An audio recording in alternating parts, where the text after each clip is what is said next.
एक गांव था, वहीं बंटी नाम का कबूतर अपनी बीवी और बेटी टुनटुनी को शहर से गांव में छुट्टी मनाने के लिए रात में आता है। तभी उनके घर के सामने एक बरगद का डरावना पेड़ होता है, जिस पर एक झूला लगा हुआ होता है। उस झूले को अपनी खिड़की से देखकर उसकी बेटी टुनटुनी कहती है, अरे वाह, यहाँ पर भी झूला है। अब तो मैं झूले पर झूलूंगी। पापा देखो ना, यहाँ पर झूला है, मुझे झूले पर लेकर चलो ना। नहीं बेटा, गांव में रात के समय बाहर नहीं निकलना चाहिए। पर टुनटुनी उसकी बात नहीं मानती और रात में सबके सो जाने के बाद उस झूले पर झूलने आती है। अरे वाह, कितना मजा आ रहा है झूला झूलकर। ये कहकर वो उठने की कोशिश करती है, लेकिन वो उठ नहीं पाती। अरे ये क्या हो रहा है, मैं उठ क्यों नहीं पा रही हूँ। माँ पापा बचाओ मुझे, बचाओ माँ। उसकी आवाज सुनकर बंटी कबूतर और बबली कबूतरी टुनटुनी को देखने के लिए कमरे में जाते हैं, पर टुनटुनी वहाँ नहीं मिलती। तभी दोनों झूले के पास टुनटुनी को बेहोश देखते हैं। मेरी बच्ची, ये क्या हुआ तुझे? इतना मना किया था, लेकिन फिर भी तू झूले के पास चली गई। बबली, तुम परेशान मत हो, इसे अंदर लेकर चलते हैं। फिर पानी डालने पर टुनटुनी होश में आ जाती है। फिर सब सो जाते हैं। अगले दिन रात होने के बाद टुनटुनी अचानक से उठती है और उसकी आंखें लाल हो जाती हैं, क्योंकि अब उसमें झूले वाली भूतिया चिड़िया की आत्मा का वास हो जाता है और टुनटुनी इस झूले पर जाकर झूलने लगती है। किसी को नहीं छोड़ूंगी, सब मरेंगे, कोई नहीं बचेगा यहाँ पर। तभी बंटी उसे झूले पर बैठा हुआ देख लेता है और गुस्से में कहता है, मैंने तुम्हें मना किया था ना यहाँ आने को, पर तुम फिर क्यों आई? टुनटुनी, मैं कुछ पूछ रहा हूँ, क्या तुम्हें कुछ सुनाई नहीं देता? बेटा क्या हुआ? रात में 12 बजे झूले पर क्यों झूल रही है? ये सुनते ही भूतिया टूनी चिड़िया की आत्मा बंटी कबूतर को मारने लगती है।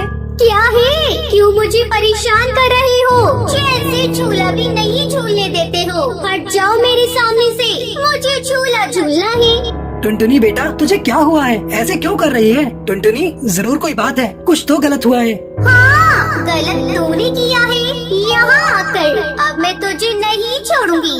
तभी बबली कबूतरी वहाँ आ जाती है।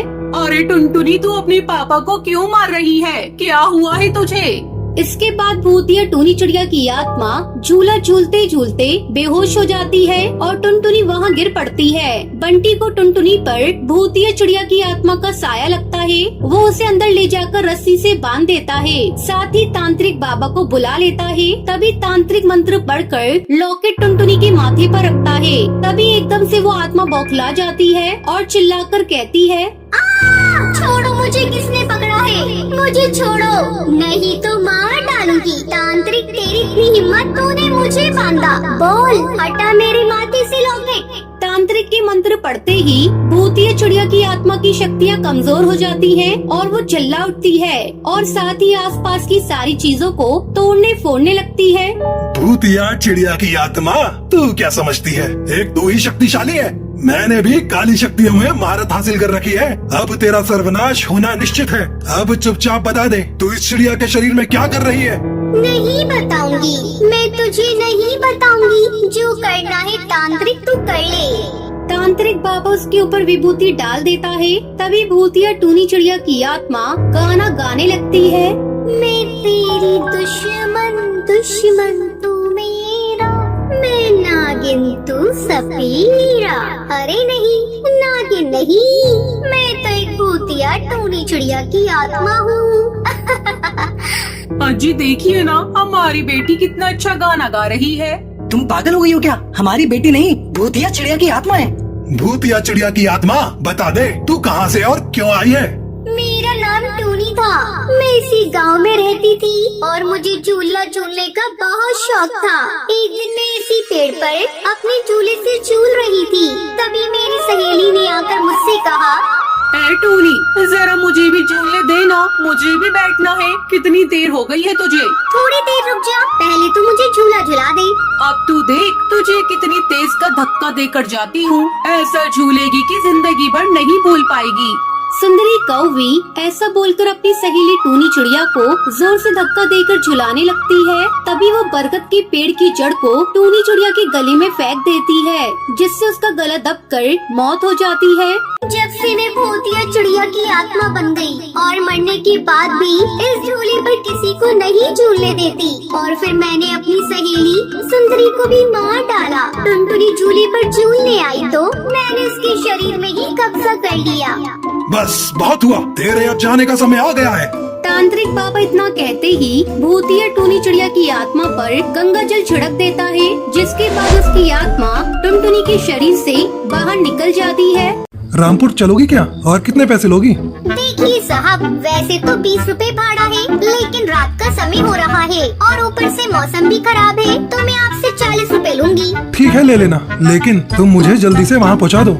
जिसके बाद बंटी ई रिक्शा में बैठ जाता है और भूतिया टूनी चिड़िया की आत्मा सुनसान जंगल पर अपना रिक्शा चलाते हुए आगे बढ़ने लगती है। तभी हवा के झोंके से ई रिक्शा के शीशे पर लाल कपड़ा उड़ जाता है और उसी वक्त शीशे पर बंटी की नजर पड़ती है और शीशे में उसे भूतिया चिड़िया की आत्मा का चेहरा दिखता है। उसे देखकर बंटी बहुत ज्यादा डर जाता है और हिम्मत करके बोलता है, तुम ये रिक्शा यहीं रोक दो, मुझे यहीं उतरना है। बंटी के इतना बोलते ही भूतिया टूनी चिड़िया की आत्मा अपने असली रूप में आ जाती है। अभी ये रिक्शा नहीं रुकेगा जब तक मैं नहीं चाहूँगी।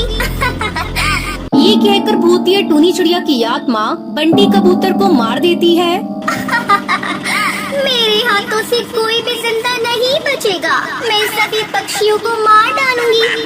अब ऐसे ही भूतिया टूनी चिड़िया की आत्मा अपने रिक्शे में बैठने वाली सवारियों को मारने लगती है। ऐसे ही कुछ दिन बीत जाते हैं और फिर एक रात दो दोस्त टुनटुनी और टुन्नू कार से घर जा रहे थे। तभी अचानक उनकी कार खराब हो जाती है, जिसके बाद वो सभी कार से उतरकर जंगल के किनारे खड़े होकर दूसरी गाड़ी के आने का इंतजार करने लगते हैं।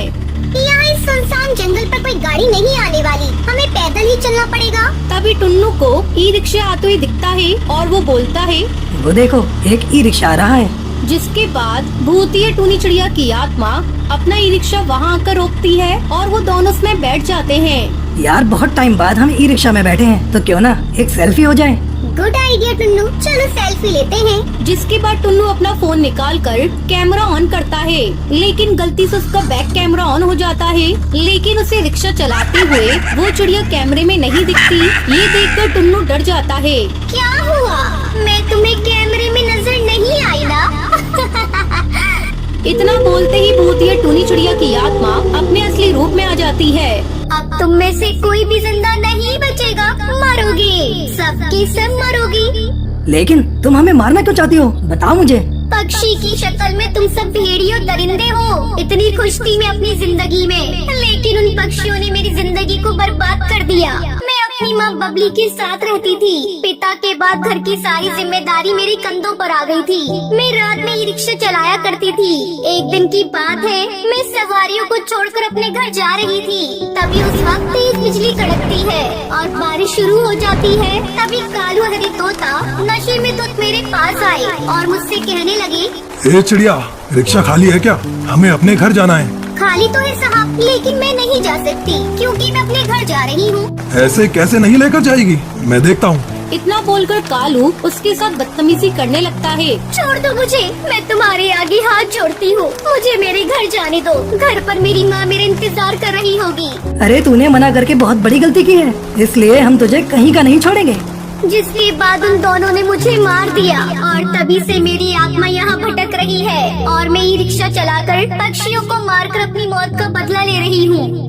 मैं मानती हूँ तुम्हारे साथ बहुत बुरा हुआ, लेकिन तुम उन बुरे पक्षियों की सजा अच्छे पक्षियों को मारकर क्यों दे रही हो? ये कहाँ का कानून है? अब तुम यहाँ से चली जाओ। टुनटुनी की बात सुनकर भूतिया टूनी चिड़िया की आत्मा को अपनी गलती का एहसास हो जाता है। शायद तुम सही कहती हो, मैं अपने बदले की भावना में आकर बहुत से बेगुनाह पक्षियों को मार चुकी हूँ, लेकिन अब मैं यहाँ किसी को नहीं मारूंगी और यहाँ से हमेशा हमेशा के लिए चली जाऊंगी। ये कहकर भूतिया टूनी चिड़िया की आत्मा वहाँ से चली जाती है।